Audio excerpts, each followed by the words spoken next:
The Department of State Services, DSS, has written a strongly worded letter to X.com demanding the immediate ban or deactivation of Omoyele Sowore's account over a post allegedly disparaging President Bola Tinubu.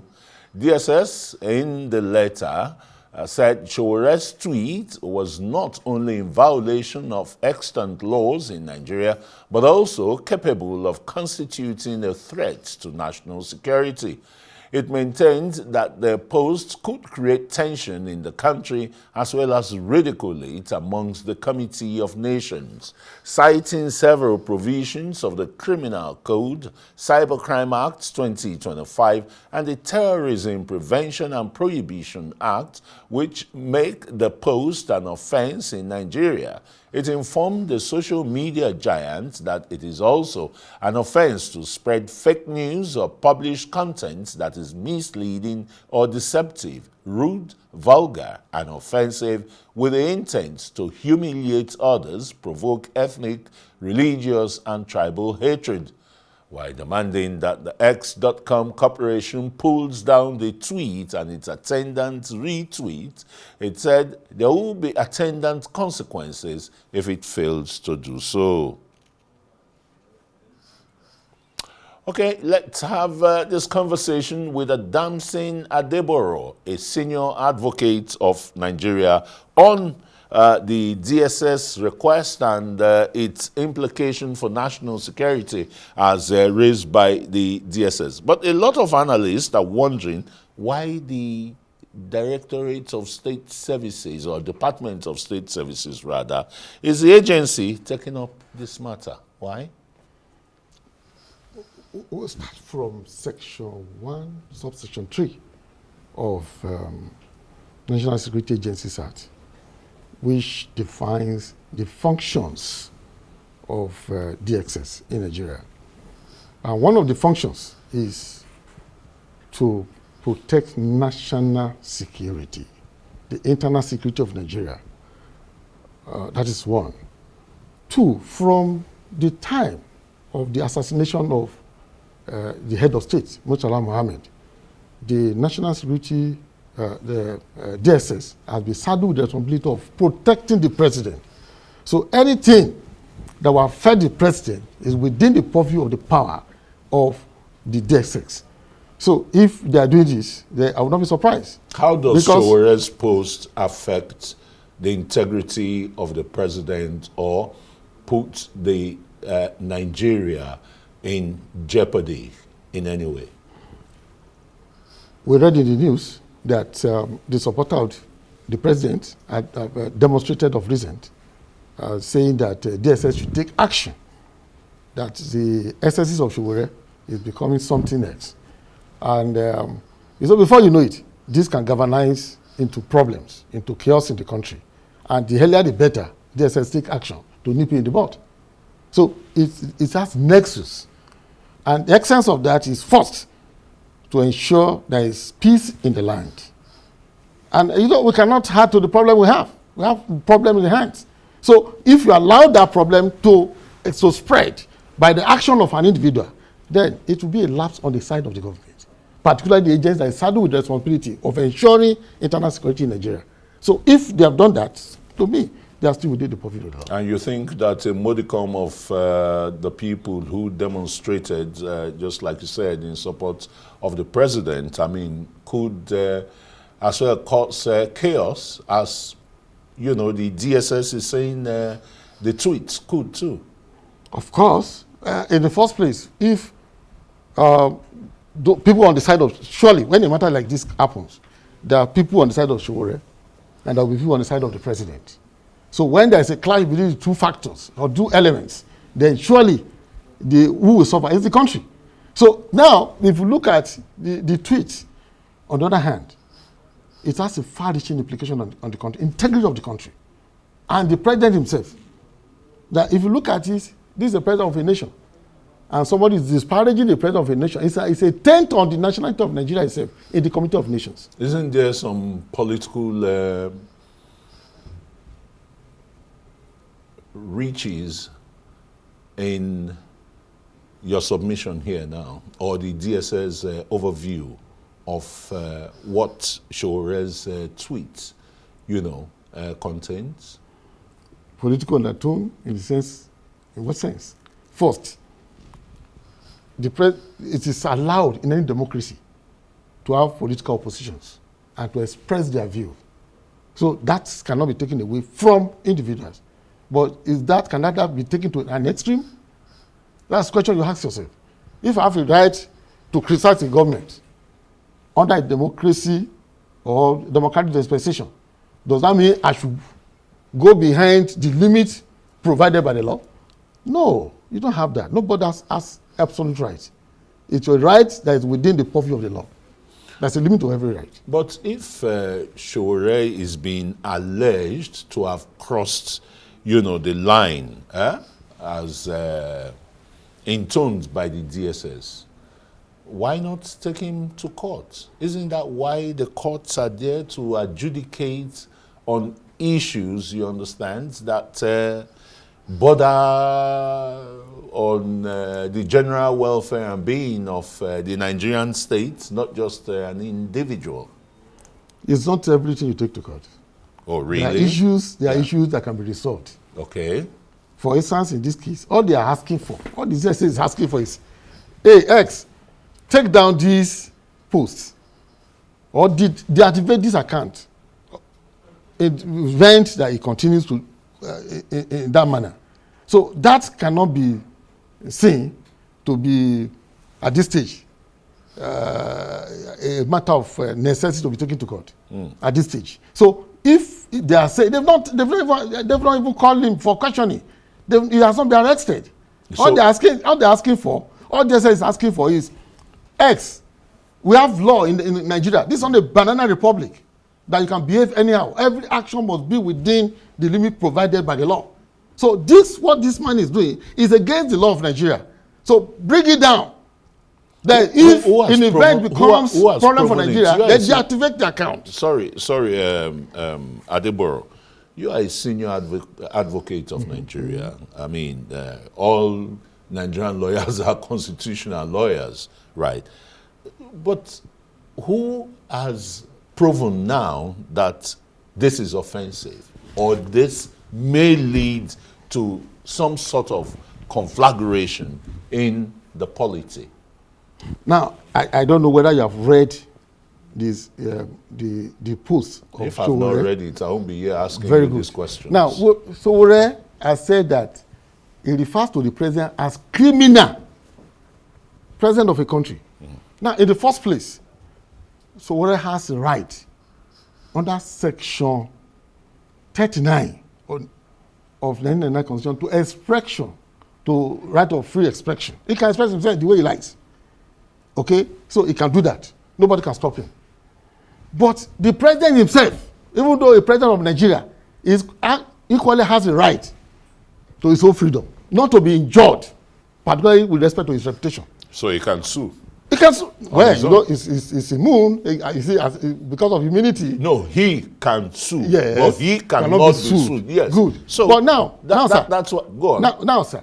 Now, if you look at that, now when you look at section 45 of the same constitution, it provides that no right is absolute. I've given this right with right hand, but I'm saying it is contained with the left hand side. Okay? Does that not imperil democracy? Because we're talking of free speech here, right? Yes. The 5 freedoms and the rest.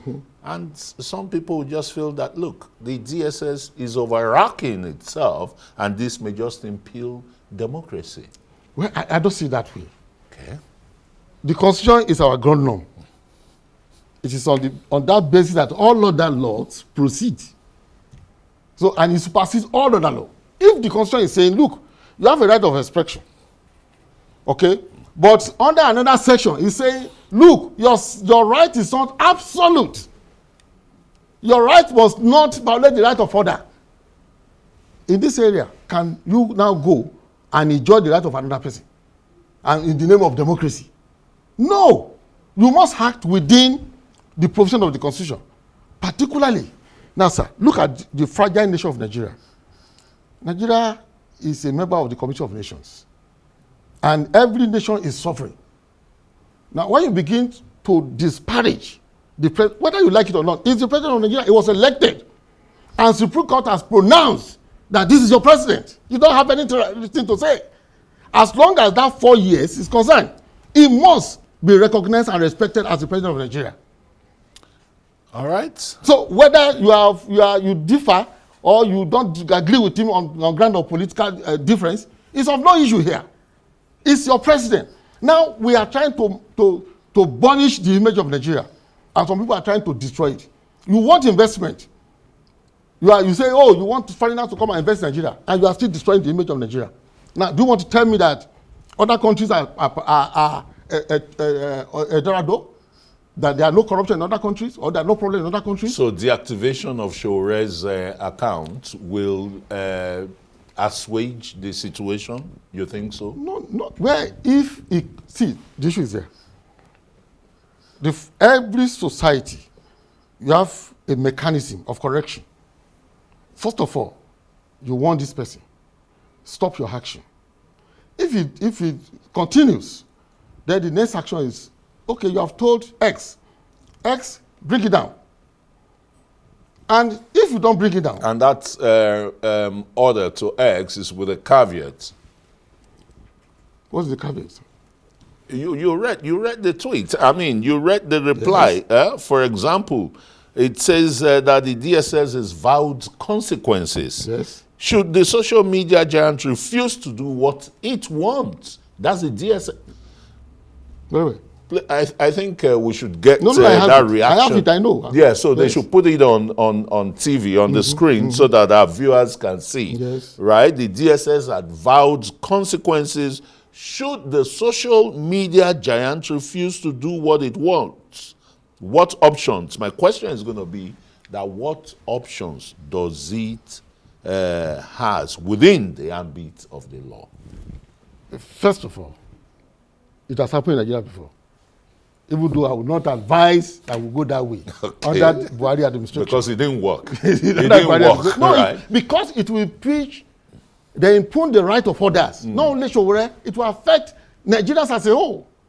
So you can't because of one man. And you don't have an alternative. No, and you cannot because of one person. Let me allow you answer this because I'm going to come to the US president. Now, you cannot because of one person and say, okay, you want to ban X in Nigeria. That you won't do that. Now, that's why they're asking. Deactivate.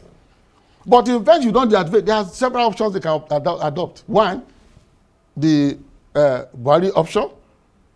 Then the second option is. But you as a lawyer, you just said no. You won't advise. No, I won't. I've said it. I'm telling you, I will not. Yeah. I will not advise to do that because it will affect the generality of the people, not the particular person you are targeting. It will not. It will not limit there.